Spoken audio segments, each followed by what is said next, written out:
Thank you. Thank you very much. Before we begin, I'd like to introduce the mayor of Rancho Palos Verdes, who's been a very popular mayor. He's done a fantastic job, and he's really something very special. John Crookshank, and he'll say a few words uh, about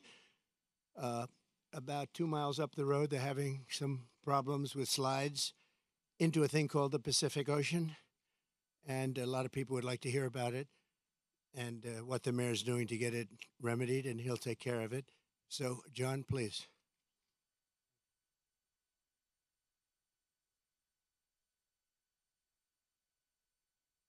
Well, I was only expecting to come speak with the president today, and he's gracious enough to invite me to speak to you all, which is an important moment for the city of Rancho Palos Verdes.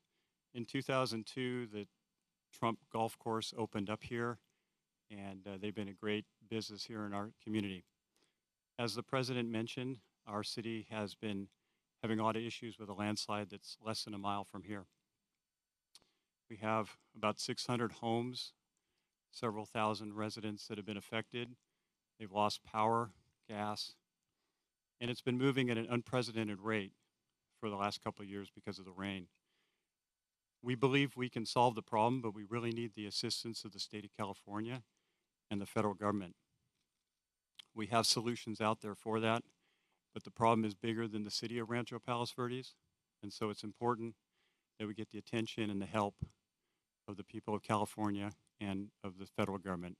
So I'm here to thank the president of having me here today. Obviously, I'm a tiny bit nervous. This is a very big deal. Oh, thank you. So anyhow, we very much appreciate you all being here. And of course, I know you're here for the president, but covering what's going on in our city is really important. And it's meant a lot to our community of 42,000 people. So thank you so much.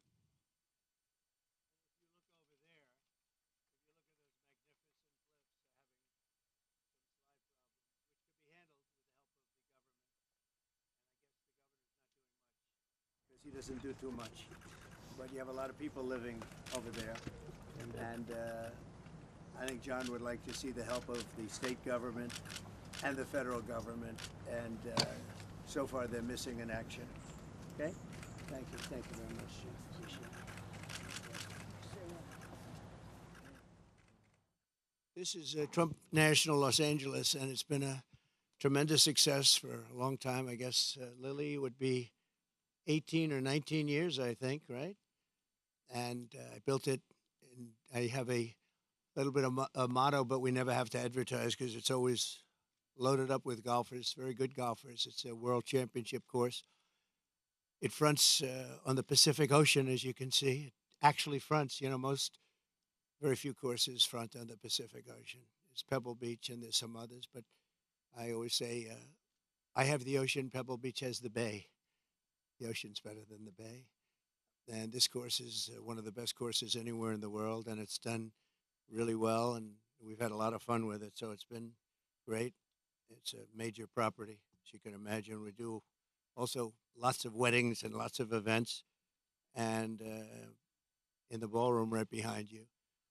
And people get married literally on a nightly basis looking over the Pacific Ocean. So we have something that's very special. We're proud of it. Well, thank you all for being here. Before we begin, I want to express my support for all of the families affected by the landslides in Rancho Palos Verdes. The slides are something can be taken care of. This area is very solid. But you go down a couple of miles down, you'll see something that's pretty amazing. The mountain is moving, and it can be stopped, but they need some help from the government. So I hope they get the help, and I'm sure John will have the help. And I want to thank the mayor for the great job he's doing. I tell that to the people, what a great job he's doing. I just met with the mayor and especially want to salute all of the public safety and emergency personnel who are working uh, down the road, as well as the utility workers who are fighting to restore service to local residents. It's another thing when you live along the coast. Sometimes that happens. It's a little bit more difficult, but when they fix it, there's nothing like it. There really is nothing like it. I'm here today in California with a very simple message for the American people. We cannot allow Comrade Kamala Harris and the communist left to do to America what they did to California. The state of California is a mess with people leaving, and nothing's going to stop them. They're going to other states. Some are going to other countries. But what they've done, Gavin Newsom and Kamala, I'd almost say Kamala more so. She destroyed San Francisco and she destroyed the state. When you look at the kind of destruction that's taken place, it's all man-made or woman-made destruction too. It's things that should have never happened, but we're not going to let that happen with 4 more years of her in the White House, because if you have what happened to this country as what they allowed to happen in California and San Francisco, one of the great cities of the world 15 years ago, and today it's not in a very good position, to put it mildly, and the state, which is probably the best piece of real estate in the world, the state, you have the sunshine, you have the ocean, you have everything, you have the perfect weather, the best weather, and they've hurt it so badly, so badly. Decades ago, San Francisco was known as one of the most beautiful cities anywhere in the world. A friend of mine, a friend of a lot of the people here, Bob Tisch, used to say San Francisco is the best city in the United States, the best city there is. And he passed away a number of years ago, but he wouldn't believe it. He used to always talk about San Francisco as our greatest city. He owned Lowe's, good company, great company. And he would say it constantly, and now you see what's happened. And it can be brought back, just like our country can be brought back, because we're a nation in decline.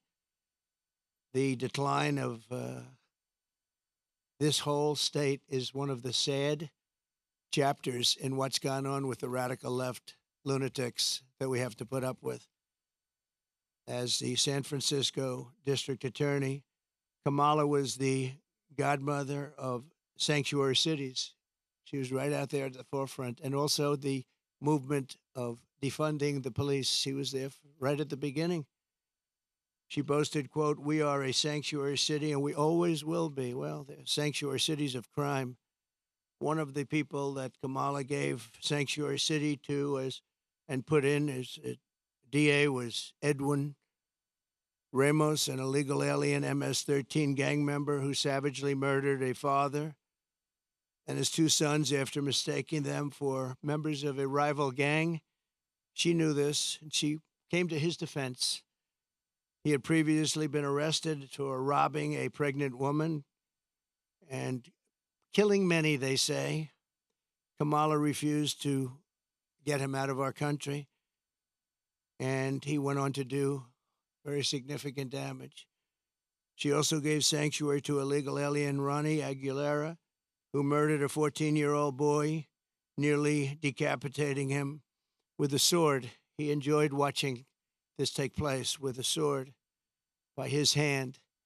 Kamala launched her tenure as DA with a San Francisco police group described as a, quote, fire sale for plea deals.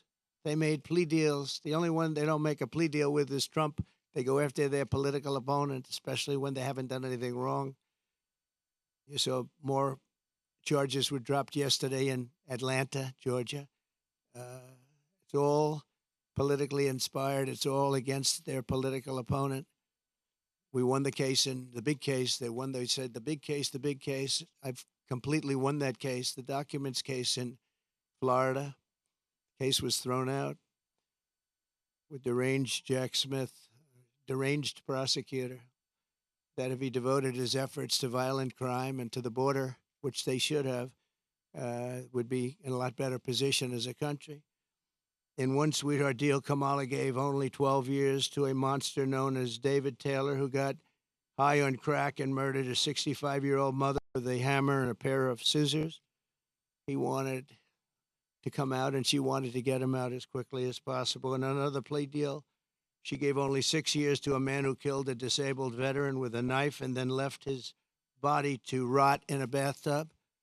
Kamala refused to seek the death penalty for a gang member who murdered San Francisco police officer Isaac Espinoza.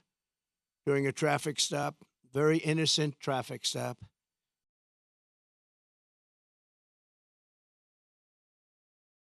To explain her decision. Why would you do this? Why would you give such leniency to somebody that just killed his officer's son? A major, the San Francisco Police Officers Association has refused her single race since she became district attorney. The police don't endorse her. She's got virtually no endorsements now, but I have almost every police group in the United States. We just got the endorsement of almost 400,000 police. You saw that. And just police group in the country. The endorsement just about every single police group in the United States. And unadulterated, they are so happy to endorse. After Kamala Harris and Gavin Newsom took charge of San Francisco homelessness, while Comrade Kamala Harris was Attorney General of this state, murders rose significantly, car thefts went through the roof, gun assaults rose at levels never seen before, and forcible rape went up by much more than the 73% that they reported. As Attorney General, she defined child sex trafficking, assault with a deadly weapon, and rape of an unconscious person as nonviolent crimes. She put them in a new category as nonviolent. Now, as vice president, she's facilitated the largest wave of sex trafficking and human trafficking in history, the history of our country by far. And in case you don't want to write about it, which you should, because there can be no bigger scandal than this, we have, under this administration, 325,000 migrant children are missing. 325,000. In other words, take your biggest stadium in California and you could fill it up 5 or 6 times. Those are all missing children. Many of them are dead. Many of them are sex slaves and slaves of different nature. But her destruction of the law and order in California did not end there. In 2020, Kamala Harris proudly endorsed defund the police. We're going to defund the police. Anybody that was even in favor of defunding the police for 1 month, let alone her entire career, should never be president of the United States.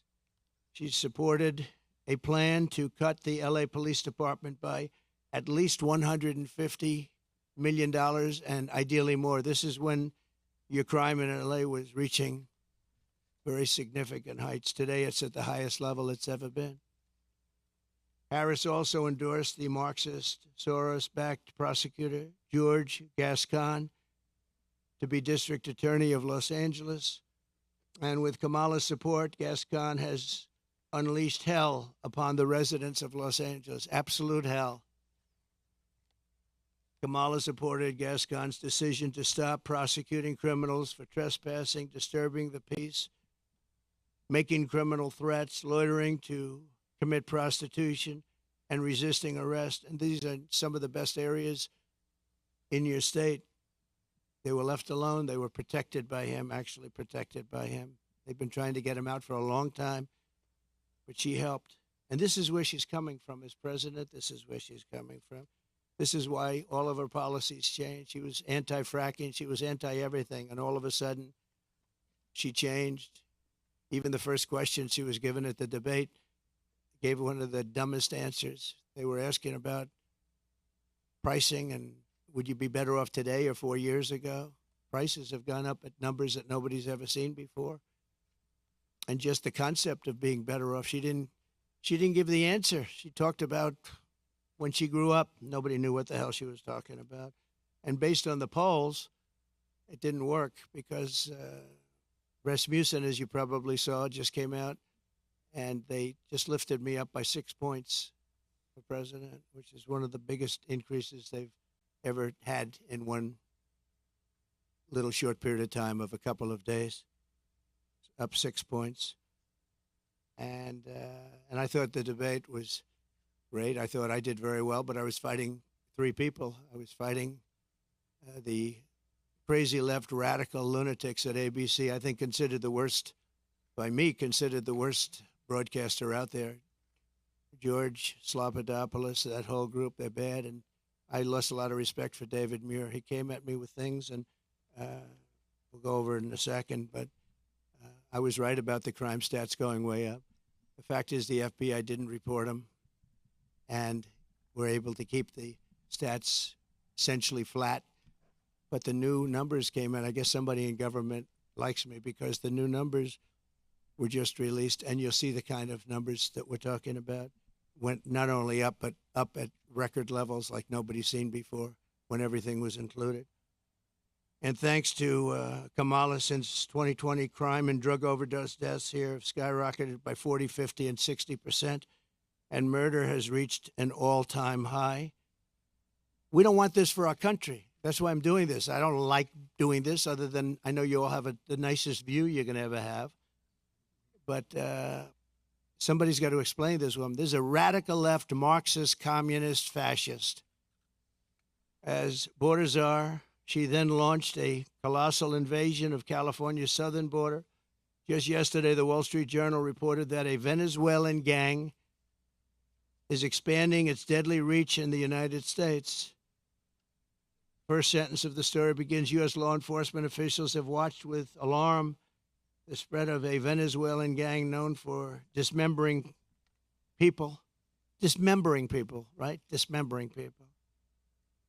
From Chile to Colombia, they're all over the place. Now they're in our country. They're known as MS-13. They're considered the meanest, toughest gang in the world. In Long Island, not so long ago, two young 16-year-old girls were walking to school, and they carved them up with a knife. They killed both of them. They carved them up with a knife. They didn't want to shoot them.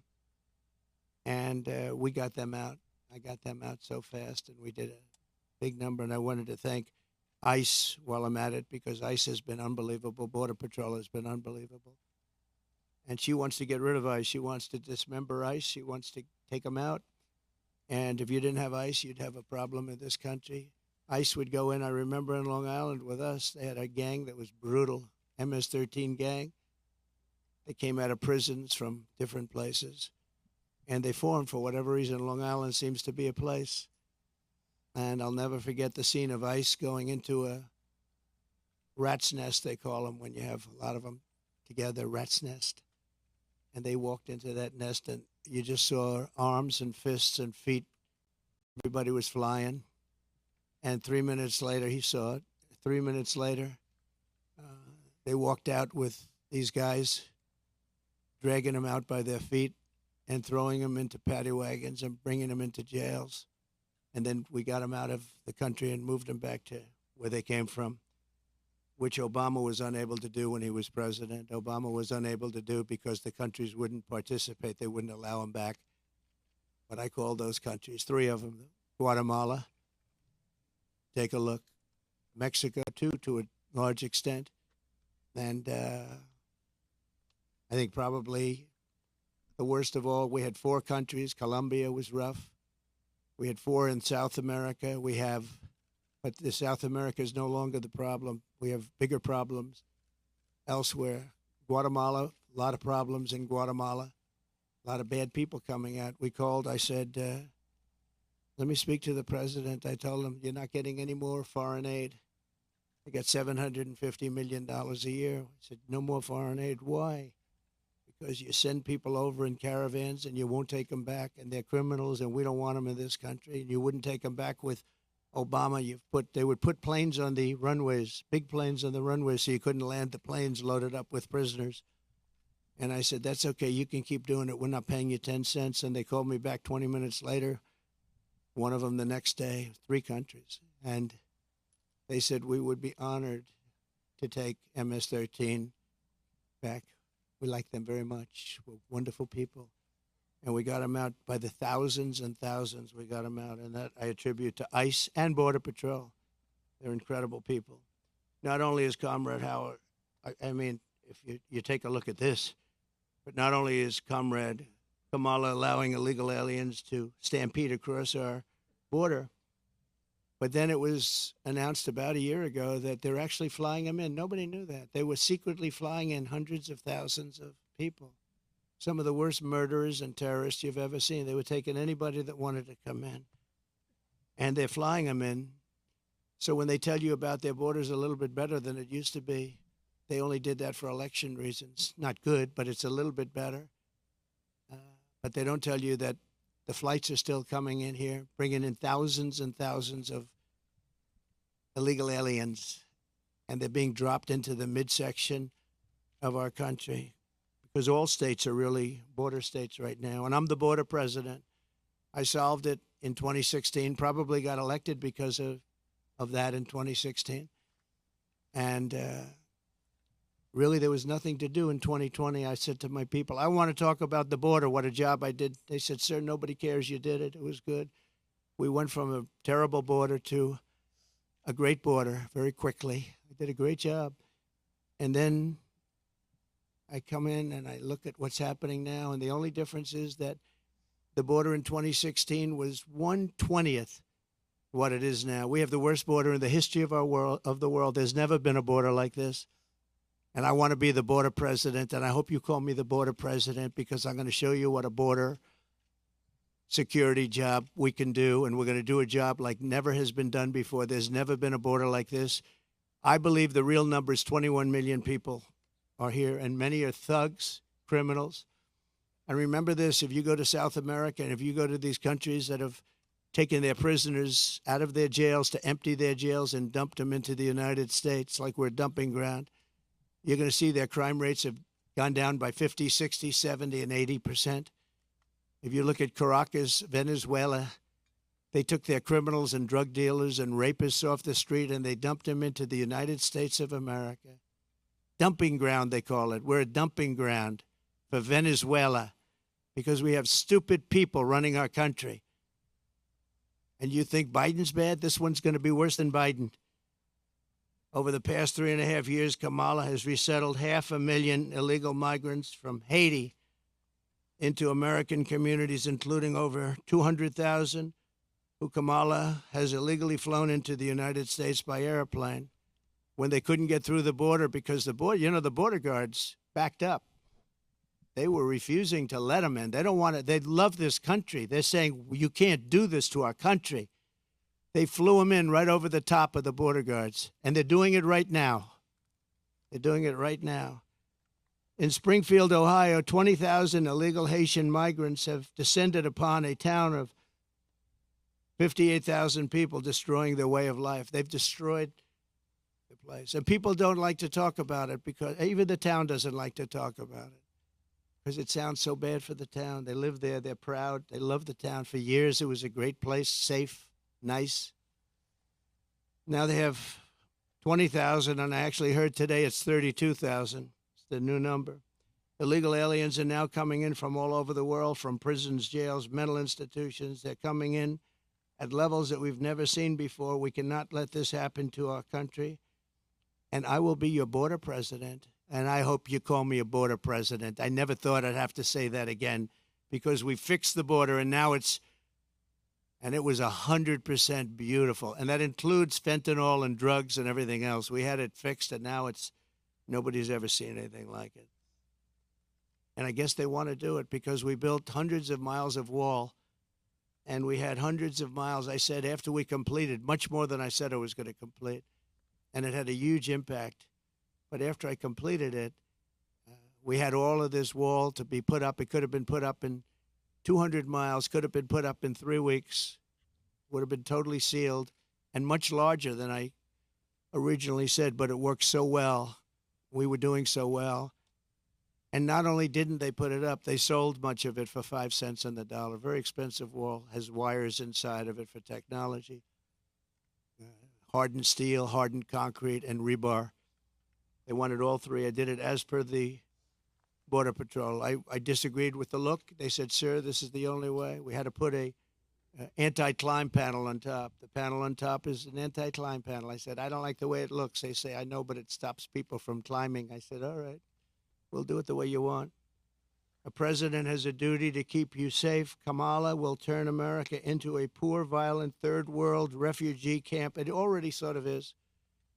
We have elections that are a mess, and we have a border that's the worst of any border ever in the world. There's never been a country ever in the world that's allowed 21 million people to come across in a short period of time.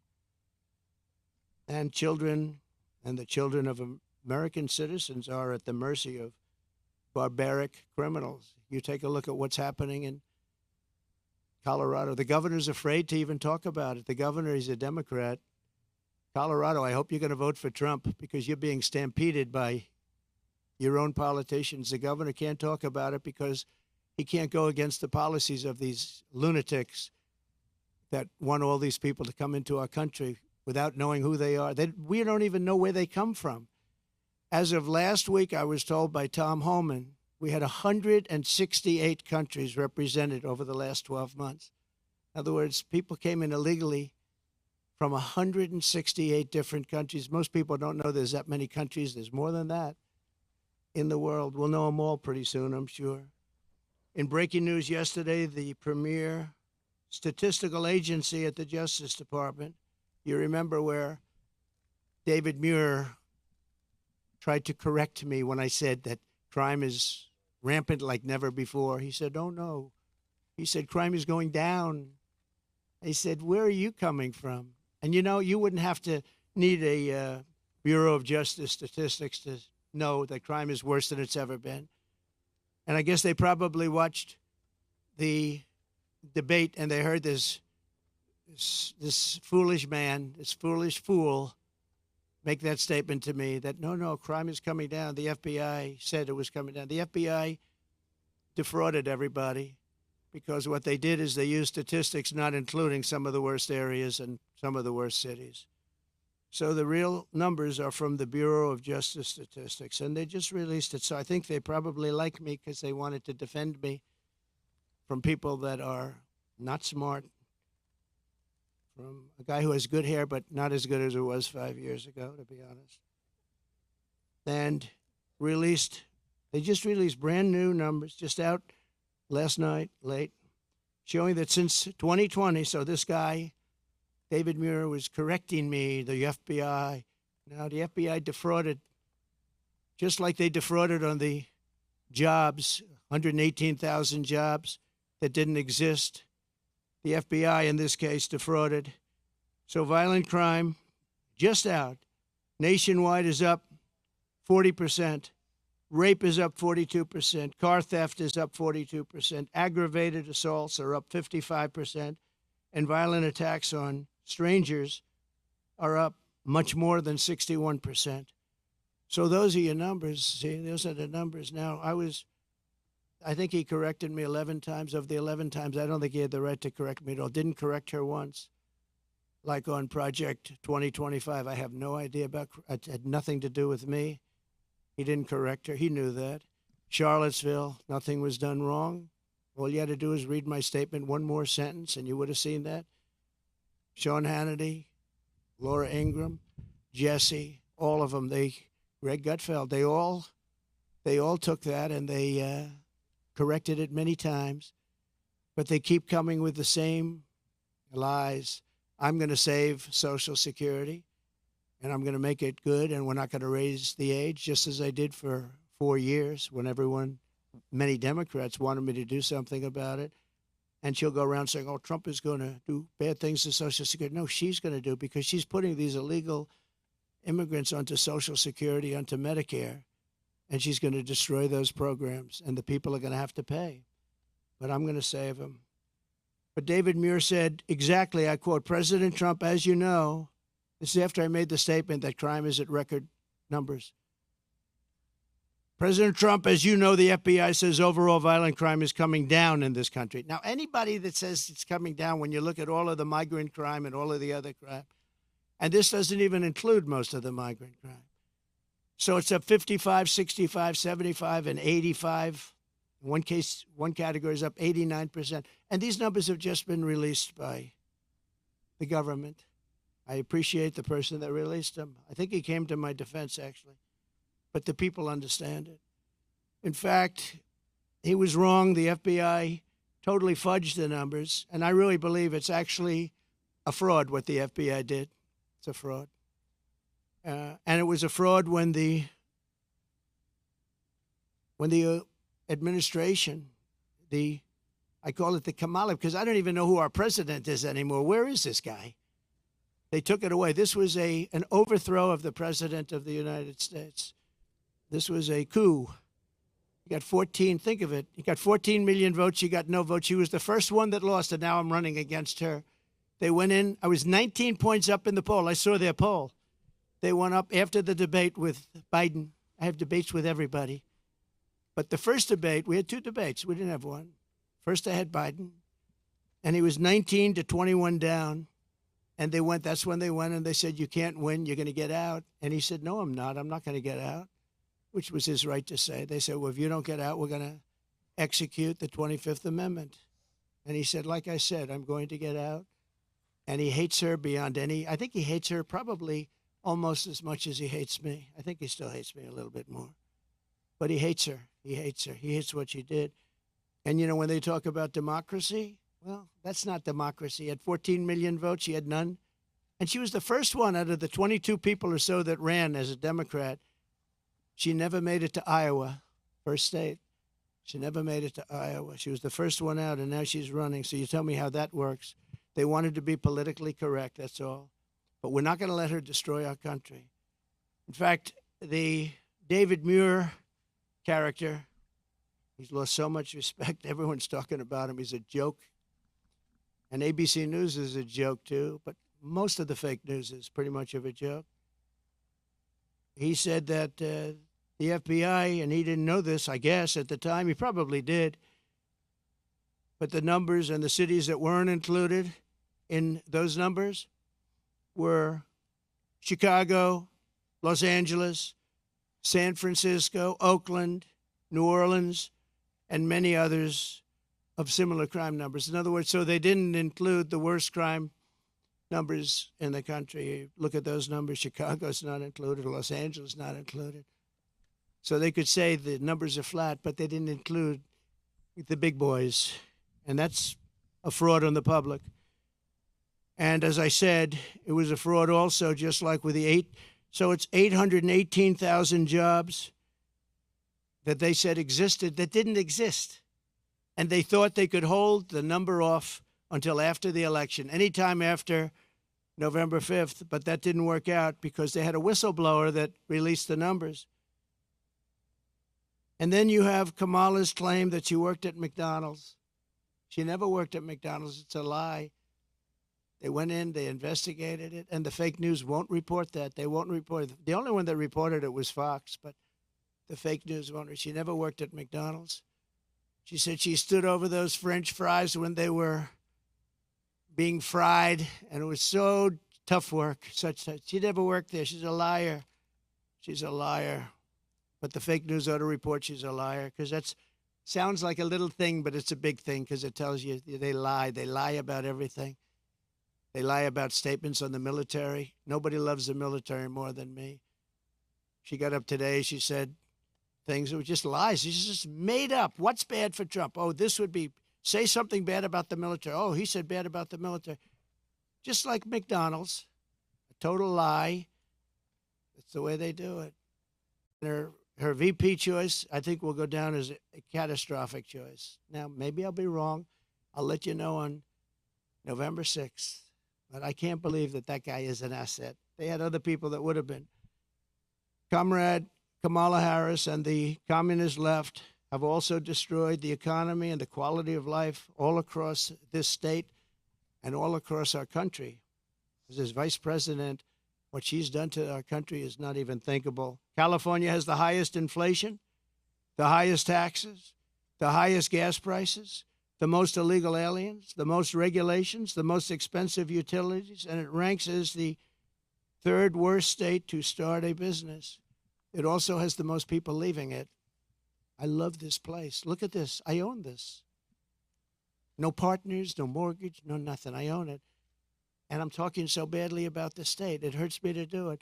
I would never do this except for the fact that I'm running for president and I want to save the country. So I'd rather sacrifice this than than lie or not speak.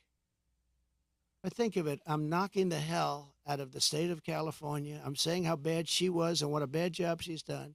What a horrible Governor Newsom has been. He's been horrible. So many people leaving.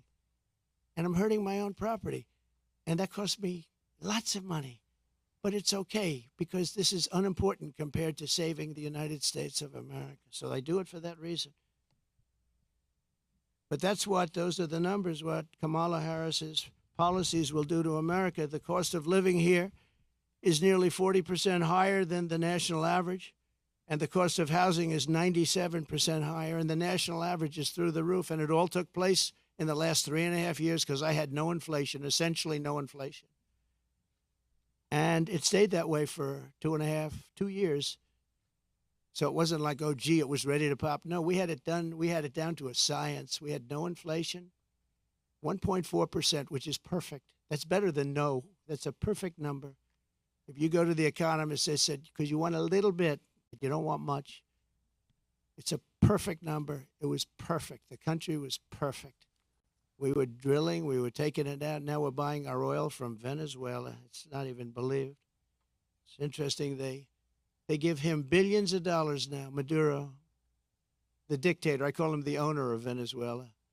They give him billions and billions of dollars, but then they foreclose on his plane. They take away an old junky plane. It's not a good plane. They take away an old junky plane. And I said, well, it's okay. He'll buy a much better one. We give him, think of it, a country takes away his airplane, but pays him billions of dollars for their oil, which is the worst oil on the planet. It's tar. And it has to be refined. There's only one plant in the entire world that can refine that junk. And you know where it's located? In Houston, Texas, for the environmentalists. So Houston, Texas is refining tar, and that stuff is going up into the air. But it's the only place in the whole world that can refine that very bad stuff. The state is rapidly going busted with a record $68 billion budget deficit last year, $68 billion deficit for a state. And the government is so incompetent that it costs $1.7 million to install a single public toilet in San Francisco. They built a toilet for $1.7 million. And it's not even nice. I saw pictures of it. I built this whole thing for less than that. Unsurprisingly, more Americans are now leaving California than any other state in the union, and over 500 companies have left since 2020. It hurts me to say it. Look, I have this unbelievably valuable asset, and here I am knocking the hell. I'm sitting here thinking, and I know this. I've known it for every time I speak badly of New York. We have a very bad attorney general there. She's a political hack who got elected saying, I will get Trump, I will get Trump, I will get him, Letitia James.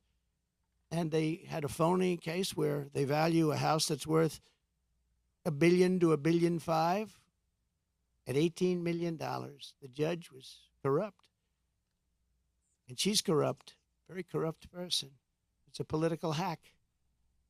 And then we have the other cases that they're all headed up by the White House. They sent their people in, one person in particular, but they sent their people in to head up the cases in the state. They sent their people in from the DOJ in Washington, highest officials, to go to Letitia James, work there, get that started, and then go to the DA in Manhattan. But I think the appellate courts are going to see what's happening. I really do. I believe in that. But it's hurting New York because businesses are moving out of New York because of it. They used a consumer fraud statute, which has never been used before for this, to get me in New York. And I had no jury. You can't have a jury. You're not entitled to a jury. Nobody's ever seen anything like it. But I'm sure, I feel sure that the appellate courts will come in and defend, because otherwise our country is finished. Thing like that can happen. And no company wants to move into New York because of it. Very, very bad for New York. In the face of this crisis, the Kamala Harris Democrats in Sacramento, they're in Sacramento and all over the place, just passed a bill that I think the governor's rejecting. I hope he rejects, but I think he was given a lot of pressure. $150,000 home loans for only illegal aliens. But the fact that it even passed, I would imagine he'd reject it if he hasn't already done so. They also passed a law that allows state authorities to take children from their parents if they don't, quote, affirm their child's gender identity. When Kamala Harris said the values that she has have never changed, I really think that was probably the only true statement that she made. They've stayed true, and you look at what they are.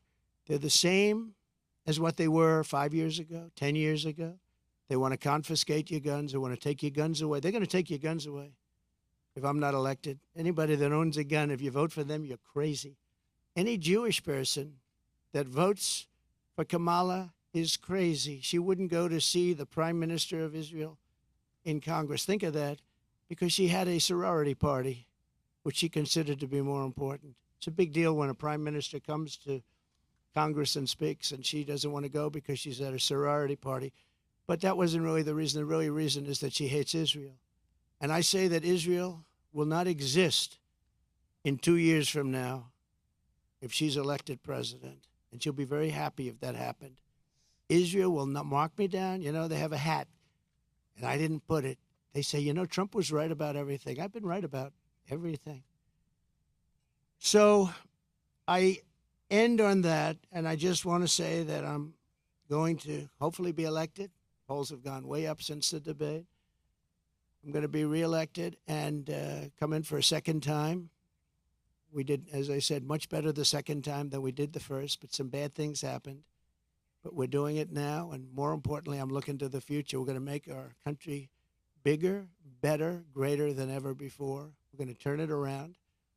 We're going to get rid of the criminals that have been allowed to come into our country and prey upon our citizens, their children. We're going to get them out. And it's an honor that you're here. If you'd like to take some questions. Mr. President, just two No? quick questions.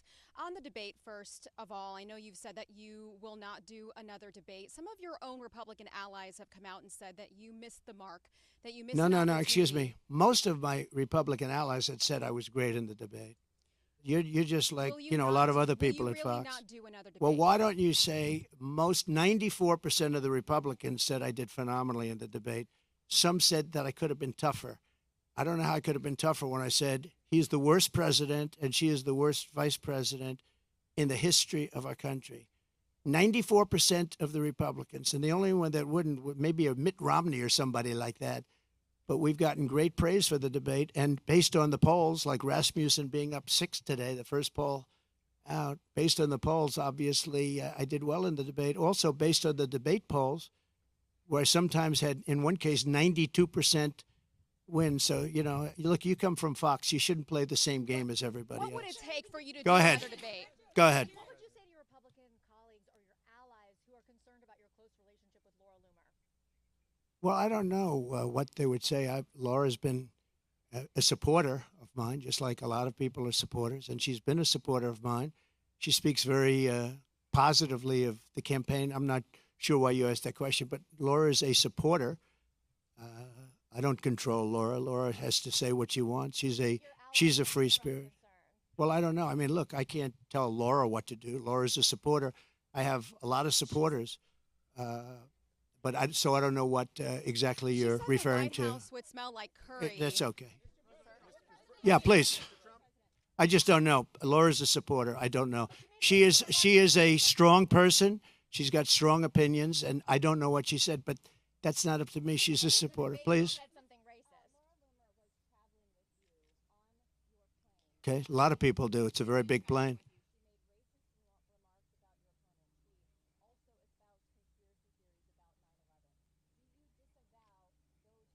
Well, I have to see what the remarks are. You're telling me for the first time we're here discussing the destruction of San Francisco and California by a person that's running for president. So I don't even know what you're talking about. I do know that she may have said something based on what you're telling me, but I don't know what she said. But I'll go take a look and I'll put out a statement later on. But I really don't know. Please. Yes. Well, we could, and maybe we'll do that. Where are you from? That's good. Very good. They're doing a very good job. Yeah, that's very good. No, I will, maybe Springfield, maybe Aurora, maybe both. We'll go there. I can say this: we will do large deportations from Springfield, Ohio. Large deportations. We're going to get these people out. We're bringing them back to Venezuela. You know, he told Biden he's not accepting anybody back. They moved all their criminals, not all of them, but the rest are moving in now. They emptied their jails in Venezuela, emptied their criminals, emptied the nests. They call them nests of bad people. They're all now in the United States, and they're now taking over cities. It's like an invasion from within. And we're going to have the largest deportation in the history of our country, and we're going to start with Springfield and Aurora. Okay? The mayor of Springfield, Ohio, the police chief, the Republican governor of Ohio have all debunked this story about people eating pets. And now there are bomb threats at schools and kids being evacuated. Why do you still spread No. story? The real threat is what's happening at our border, because you have thousands of people being killed by illegal migrants coming in and also dying. You have women dying as they come up. They're coming up in large groups. We call it a caravan. I think I came up with that name, but it's really what it is: 10,000, 15,000, 20,000 people. And you have large numbers of women being killed in those caravans coming up to this country. And then when they get here, they can go into the country and they end up being sex slaves and everything else. Those are your real problems, not the problem that you're talking about. Given the bomb threats. Yeah, okay. On American News, a quick question. So you just said that you'll carry out the largest mass deportation of illegal immigrants. How are you going to have, for example, Governor Gavin Newsom or officials in sanctuary cities comply with that? Well, you know, if you go to the people of California, they don't want to have sanctuary cities anymore. They're tired of sanctuary cities. Sanctuary cities are really blocks that protect bad people from deportation and other problems. And they're going to do it. And our federal government has tremendous power. But we're not going to let states, even like California, even though I know it's largely a sanctuary state, essentially, but we're not going to let that happen to the people of California. They want these people out. They're just as scared as everybody else. The people of Ohio are scared. The people of Colorado, you have a governor there who's very weak. He doesn't know what to do. And he doesn't want to talk about it. A lot of it, as per your question, they don't want to talk about what's happening. They say it's so bad for the city. Let's not go public. Let's live with it for a little while. Maybe it'll go away. It's not going to go away. It's going to get worse. It's going to get so bad. You know what we're experiencing now is they're just getting settled in. There's 21 million people that have come in. They're just getting settled in. It's going to get much worse. It's going to get worse at a level like nobody's ever seen before. Go ahead. What would take a follow-up question regarding the economy? We're seeing more and more companies they're shipping their jobs overseas, but Yeah. even for white-collar jobs, That's right. they're having problems with that. We've been seeing mass layoffs. How would you prevent these white-collar jobs from being used? By lowering taxes and regulations. And what they're doing is they're seeing that every time it looks like Kamala's doing well, companies want to leave. Stock markets go down.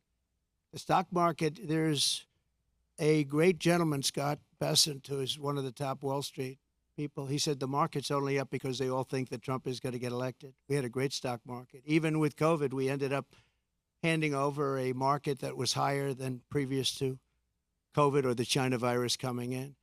No, we are going to make sure that the taxes are going to stay where they are and or come down, ideally come down, both for the middle class and for corporations, because corporations put the people to work. We had the best numbers in the history of our country, by far, not even close. And there are companies leaving because they cannot stand what's happening right now to our country. And one of the reasons I'm doing this today is to let them know you're not going to have to leave because we're going to take care of the problem. They have a tremendous crime problem. Like if you're in Los Angeles, look at the crime numbers. And then you have the FBI lying about the numbers, saying the numbers went down. But anybody with common sense know the numbers are through the roof. I didn't know they were as high as they are. But think of it. How good is a person from a government agency that would release the numbers when they saw that I was unfairly targeted by ABC, and you could say by the FBI with false numbers. So, I mean, I have great respect. I have to find out who that person is or who that group is, but I have great respect. Go ahead, one more. You okay? North Korea, Kim Jong-un, he just toured a uranium facility. The U.S. is saying that Iran is sending ballistic missiles to Russia. If reelected, how would you address the situation with our adversaries? I'll be able to make phone calls and solve most of the problems. I may actually have to meet a couple of times. But, you know, Viktor Orban, and you've heard me say this, but it wasn't long ago, he said the only way you're going to solve the world problem is Trump has to be president again. And I don't say it. I didn't say it. I sort of would be embarrassed to say it. But he said everybody was afraid of Trump. He said China was afraid, Russia was afraid, North Korea was afraid, everybody was afraid. We had no wars. We defeated ISIS in 4 weeks, and they said it was going to take 5 years, right? The generals in Washington. I went there and met a great general and some great people, and I said, go to it, and he took them out in 4 weeks, 100% of the ISIS caliphate. I flew there. I flew to Iraq, to the field, and they took them out in a very short period of time, short order. We have a great military, but, you know, a great military needs a leader. If you don't have leaders, then you end up with Afghanistan, the worst withdrawal from a country in the history. Look, I've gotten to know great people. I went to Arlington at their request, and I stood, and I was with them for hours, and I stood with them. They did a ceremony, and then they asked me if I'd go down to the graves of their children. They called them their children, that they always will be their children. And there were tears all over, as there should be. And they said, sir, could you take pictures with me by the grave of my son, in one case, a daughter? And I said, I'd love to. And I took pictures with them for a while, and then I left, and that was it. And I got home, and I got a call from the people in the campaign. Sir, the Biden people are saying that you did this for publicity. If people knew how hard it was to get there, because I was coming from a location that was very far away, and yet they were having the ceremony, and I really felt, you know, I had them up to Bedminster, most of the family members, and I got to know them. They're great people.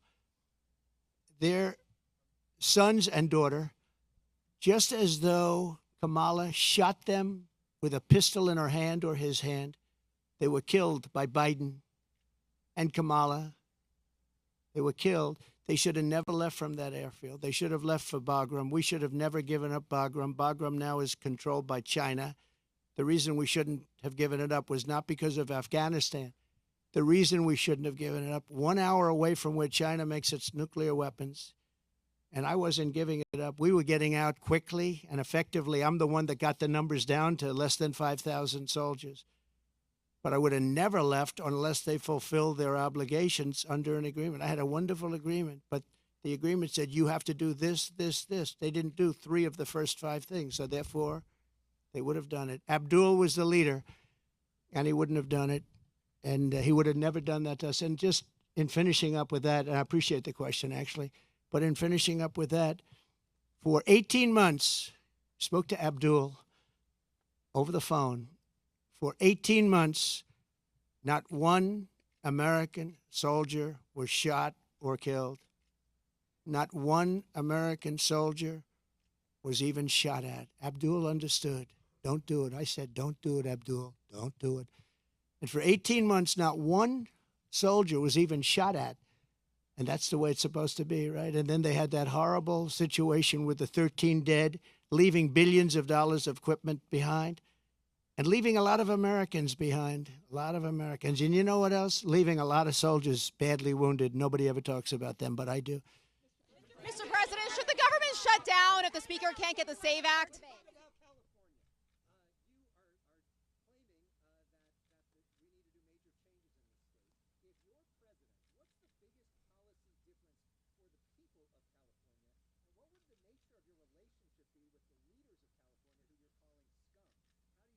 Well, I would have a great relationship with them. And what you have to do is start all over again. You cannot have these policies of high taxation. You can't have these policies of politics where you go after your politicians. You have to have an honest voting system because, you know, you don't have an honest voting system. They send out millions and millions of ballots. They go all over the place. Some people get 2, 3, 4, 5. You have a very dishonest system over here. If I ran with an honest vote counter in California, I would win California. But the votes are not counted honestly. It's a very dishonest system that you have in California. And I'd make it business friendly. Right now, it's business unfriendly. Look, Elon Musk is a friend of mine. He endorsed me very powerfully. He endorses me every time he speaks. He really wants to see us win because he knows we can do a great job and turn it around. He left California. I said to him, Elon, did anybody ever call you? It's a big company. He moved to Texas. A lot of people moving to Texas. Great state. Excellent governor, an excellent lieutenant governor. Great people. They love entrepreneurs. They love the people that live there. They want to keep their taxes low. Taxes are way too high here. But I said to Elon, so you have a big company and you're moving it to Texas from California. Did anybody call you, like the governor, to try and get you to stay? No. Did anybody see you, write a letter, do anything to try and keep you to stay? You have thousands of jobs. He said, nobody ever called. There'd be so many things you could do.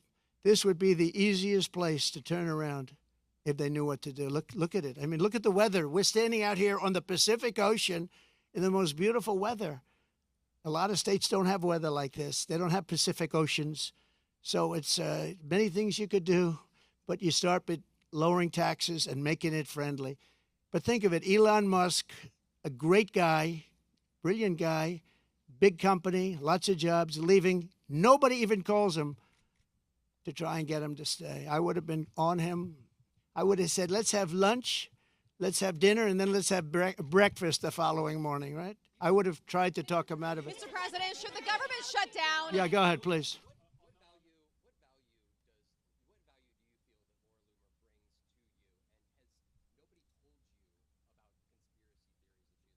No, I don't know that much about it. No, I don't. I know she's a big fan of the campaign, but I really don't know. Is she an advisor? I would say that, well, she brings a spirit to us that a lot of people have. We have very spirited people. And in all fairness to her, she hates seeing what's happened to the country, I guess. I mean, she hates seeing what's happened to the country. So do I. It's very sad. It's very sad when I have to stand out here on my property and say how bad California is. Did you have another one? Mr. President, Change your mind about a third debate. Getting back to some questions that matter to the people of California. There are a lot of folks here who feel like they are forgotten men and women. The state government They are. seem to care, but you are coordinating with the local mayor. What can you do to help this community either now or when you get elected? Well, we're going to help them. And I told John, the local mayor, but I told John we're going to help him with his slide problem. You know, there are ways of fixing that. We discussed it. He knows better than anybody. And he needs help from the federal government. He needs help from the state government. And it's a very wealthy area.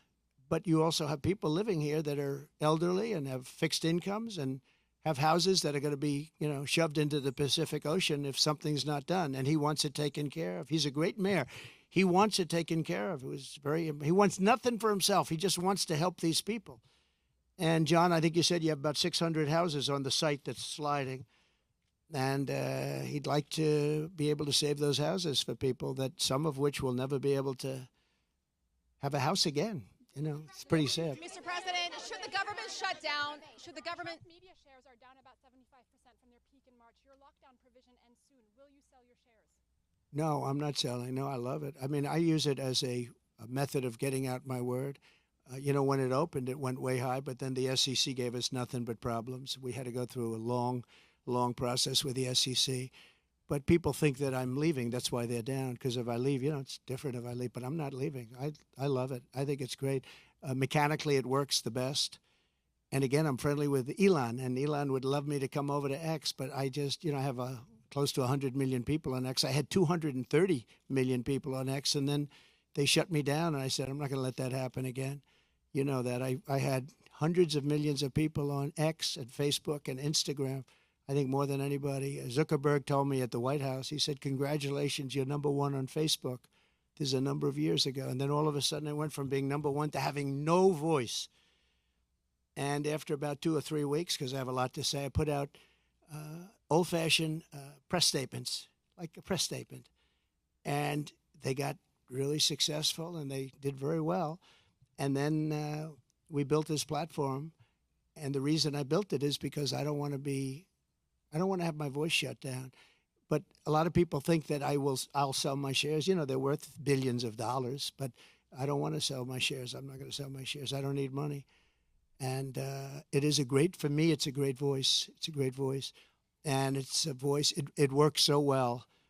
And we just won, as you know, we got final approval from the SEC. It took us a long time. And that really turned it off. You know, when I originally opened that stock, it went from about 2 to about 182. Did you know that? It was the biggest increase in the history of the stock market. I believe, you know, I have to say I believe, because you're going to find one company, maybe more, who knows. But I believe It was the single biggest movement, and I think I was worth $61 billion from that one stock. And then we had nothing but problems with the SEC, and it gets whittled down, down, down. But I didn't do it for the money. I did it because I really wanted to have a strong voice, and it's a great voice for me. And as long as my voice is on there, it's going to always be good. But a lot of people think the reason it's down is that a lot of people think I'm going to sell. And if I sell, it wouldn't be the same. I could understand that. But I have absolutely no intention of selling. Okay? Should the government shut down, Mr. President? You started talking about this community of Palos Verdes. You talked about California. We have fires raging to the east. I agree. I agree. What will you do to help people in this state whose homes are being damaged again and again, or are falling, off of these cliffs right behind us, Yeah. or burned down, or for the people across the country whose homes are jeopardized by Okay. natural disasters? This is my favorite question of the day. You're asking me what would I do for, let's talk California first. Is that okay? Do you mind? So I was riding with Devin Nunes and some congressmen 4 years ago. I was riding up north in California. And I looked at these fields. They were massive. I was telling John, right? It's my favorite question. I love that somebody would ask me this question. And I never told you to do it, right? Who are you with? Good. Spectrum. It's good.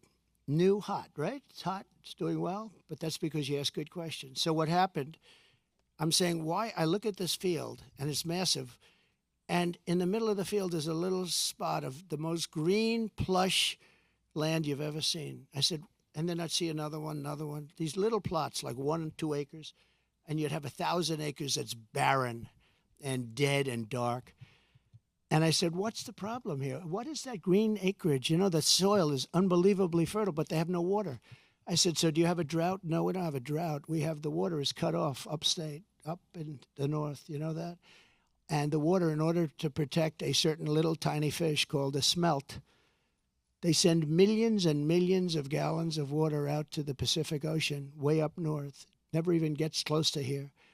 And you know, in Los Angeles and Beverly Hills, all these rich areas, they want to give you like 38 gallons of water to use. You buy a house for a lot of money, and then you're allowed to use 38 gallons of water. But you have no water down here. And the reason you have no water, you have the canals. The reason you have no water is because Gavin Newsom didn't want to do it. I had it all done. I had the Department of Commerce at the time. Believe it or not, they're the ones that rule on this particular issue. So you have millions of gallons of water pouring down from the north with the snow caps in Canada and all pouring down. And they have essentially a very large faucet. And you turn the faucet, and it takes 1 day to turn it. It's massive. It's as big as the wall of that building right there behind you. And you turn that, and all of that water goes aimlessly into the Pacific. And if they turned it back, all of that water would come right down here and right into Los Angeles. They wouldn't have to have people not use more than 30 gallons and 32 gallons. They want to do that, you know. They're trying to do that. And you have so much water. And all those fields that are right now barren, the farmers would have all the water they needed. And you could revert water up into the hills where you have all the dead forests, where the forests are so brittle. Because no place is like California. I go to Austria. The head of Austria tells me, you know, we have trees that are much more flammable than what you have in California. We never have forest fires because they maintain their forests. And you have all that water that could be used as water, what they call water flow, where where the land would be damp. And you'd stop many of these horrible fires that are costing billions and billions of dollars by the federal government, et cetera. So one thing I'm going to do for California, vote for me, California. I'm going to give you safety. I'm going to give you a great border. And I'm going to give you more water than almost anybody has. And the farmers up north are going to be able to use 100% of their land, not 1% of their land. And the water is going to come all the way down to Los Angeles. And you're going to have more water than you ever saw. And the smelt is not making it anyway. In fact, they make and grow smelt because it dies all the way up and down the line, and they put stuff that was artificially made. You know that. So you're going to have water in California at a level that you've never seen before. The farmers are going to do great. Those fields are going to be all green instead of 1% green. And maybe even more important, you're not going to have illegal immigrants pouring into your country and killing your family. You're not going to have the problems that you have right now. We're going to lower your taxes. We're going to bring the car industry back because your car industry is gone. We're bringing it back to Detroit at levels that you'll never see again. We'll bring it back to better than it was 30 years ago. But with this group, everything is dead. The automobile industry is dead. The water coming here is dead. And Gavin Newsom is going to sign those papers. And if he doesn't sign those papers, we won't give him money to put out all his fires. And if we don't give him the money to put out his fires, he's got problems. He's a lousy governor. And he treated me very nicely, and I treated him very nicely when I was president. But he's done a lousy job. But there's a case. I said, Gavin, will you sign? It took him like a month and a half or 2 months, and then he decided for political reasons. And then we got hit with COVID, and we had to solve another problem. But you're going to have so much money, Mr. Mayor. You're going to have so much money from economic activity and growth. And you're going to have water like you never thought. Now, in your case, maybe you don't want so much water. But we'll bypass your beautiful area. But we have tremendous amounts, millions of gallons of water that's shoved right into the Pacific Ocean where it doesn't make a dent. And all of that water is going to take care of California. And nobody can make a bigger promise than that. You're not going to have to do desalinization plants, which a lot of people want to do. Very expensive to do, but it's better than the alternative of no water. So California, vote for Trump. And you're going to have water, and you're going to have growth, and you're going to have prosperity. And all those people that are leaving are going to really come back. Thank you very much. Mr. President.